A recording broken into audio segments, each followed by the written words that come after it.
Welcome to the company of myself. This is a platformer game, part of a series by this man, Eli Pilonen, hosted by Newgrounds. It is a favorite of mine. This game is all about the story. The story is everything. The gameplay is the story. This man that we can see from his point of view. The entire game is in first person. He's alone. He's always been alone. He will probably remain to being alone. See, the thing is, he's changed. He used to enjoy being with others, and now he doesn't. Now he doesn't need anyone else. We read this man's thoughts. He's telling them to us. This man's thoughts they reveal about this man's character. Yes, he can be serious, but he can also be frivolous at times. Not every thought has to be serious. This game's atmosphere is, I will call it charming. It is a very calm and soothing game. The music is repetitive, yes, but it's the type of repetitive that you don't mind listening to. Now, this man has always been alone, but that's okay, because he can solve his problems without anybody else. This man has a gift, and that gift allows him to be alone. Fully alone.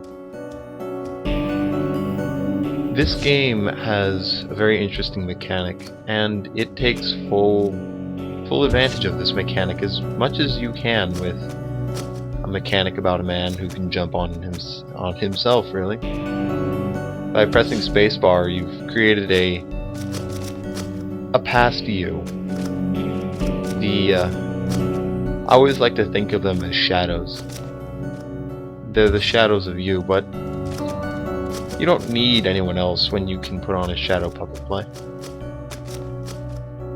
If you recall Plato's allegory of the cave, the men don't know the difference between reality and the shadow. To them, the shadow is reality. To this man, reality is what he sees, what he can interact with.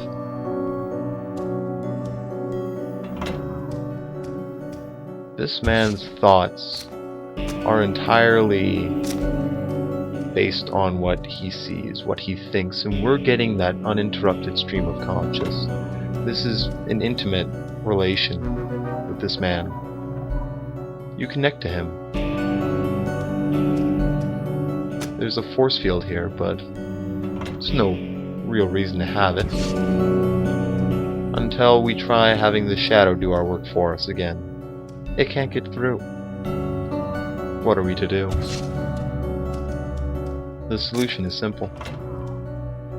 We have the shadow reach the door. No matter who reaches the door, as long as the shadow of the man reaches it, the man or the shadow, doesn't matter. They're the same.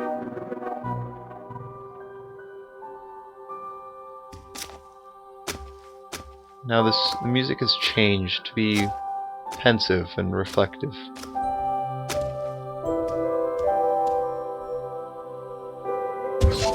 It takes you back to a time when you didn't know better, when things were innocent. A better time. A time where you could just be you and act as crazy as you'd like.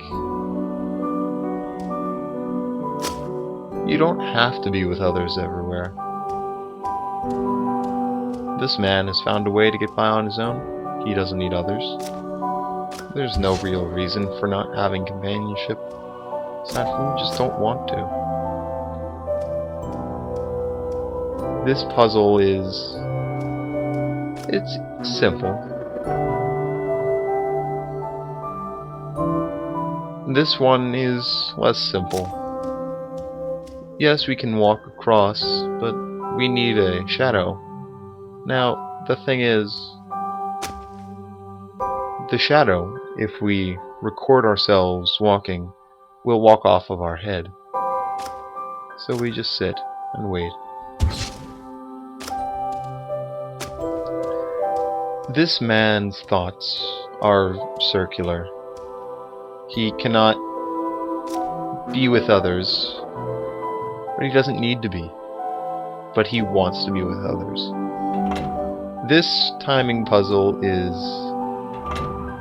admittedly somewhat difficult if you don't have some sort of signal that you're about to hit the button. When I've played this game previously, I usually jump before hitting the lever. This is an admittedly better strategy than that, and just hoping that you hit the button at the right time.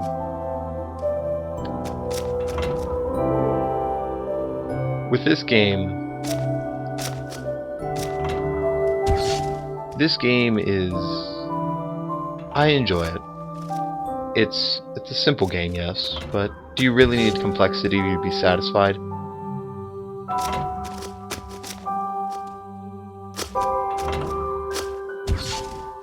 I didn't mean to walk off there. That was a mistake on my part. With levels that have an unlimited amount of resets and shadows, you can get quite a few friends. Very close, but not quite. I normally don't have this much trouble, but like I said, I usually do put a little cue that I'm gonna hit the lever, like a jump. That would have been a lot more. I would have saved a lot of time. But I don't mind it. Everything's a learning experience. Next time I play this game, I'll know to put a signal. But I've made it.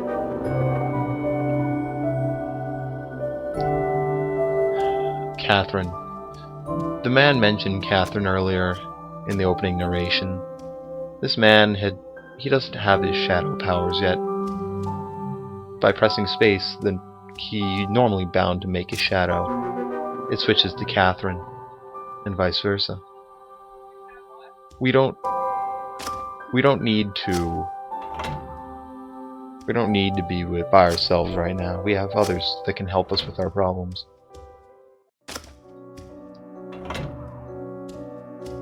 Take special note of this flowers that we spawn near. The man spawns at a white flower, and Catherine spawns at a pink flower. This will be important. This will be on the test. Catherine can act just like the shadow. She can jump on the man. Unfortunately, the same is not true. We can't jump on Catherine. That would be rude. This man is filled with regret. He didn't realize that he needed this woman. They were a perfect team. But he didn't realize how much that team meant to her, how much it meant to him. Without that knowledge, it was just two people helping each other out. You'll notice the music has changed back to its original sordid quality. Regretful. Unfortunately, there was a problem.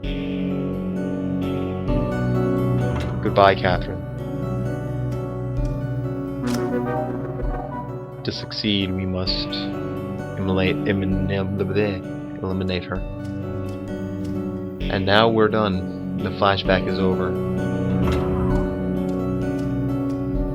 Whoops. I've been racked by my own guilt. Unfortunately, by making that mistake, I've run out of shadows. There's a small glowing flower here. it's changed our spawn point. Now we spawn over here, giving us enough time to make it up before our shadow removes the gray. This man, he's constantly considering how he must be able to be alone. He will always be alone from now on. There's no one else that could compare to Catherine.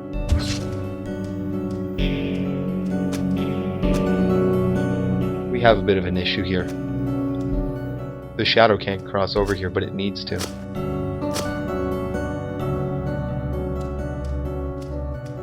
There's a small issue right here. The shadow needs to cross over, but it can't. So what do? We give the shadow a place to jump. We support it. Not very well, but what are you going to do?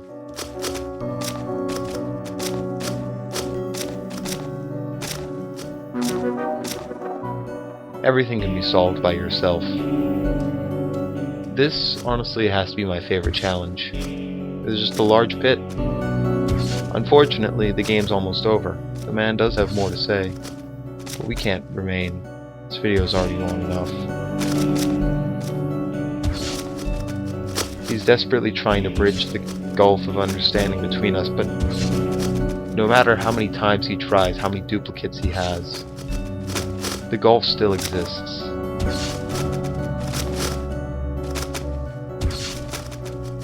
I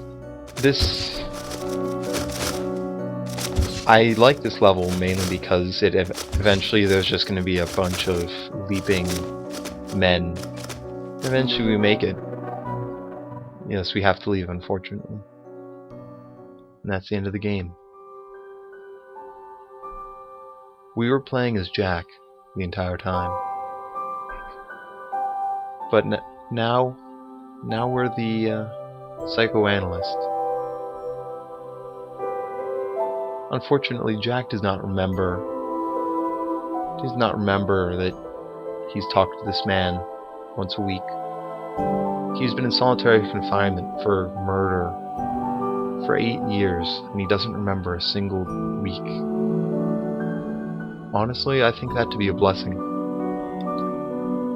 How many of you could see the same room for 8 years and remain sane? The 2 flowers that we spawned, the pink one and the white one, those were planted as a monument to the grave. The green box that he loves so much, that his entire goal is to reach that green box. That's what he buried his wife in. That's the end of Company of Myself. A sweet, short, poignant game. I enjoy the atmosphere. I enjoy the music. The piano it's always been a favorite instrument when I want to when I just want to relax. All of these men helped make this game what it is, and they are rightfully thanked. Though $Z.deck, I think we could have done without him. See, the thing is, the shrink wasn't true. Jack does remember. He does remember that. I do think he remembers.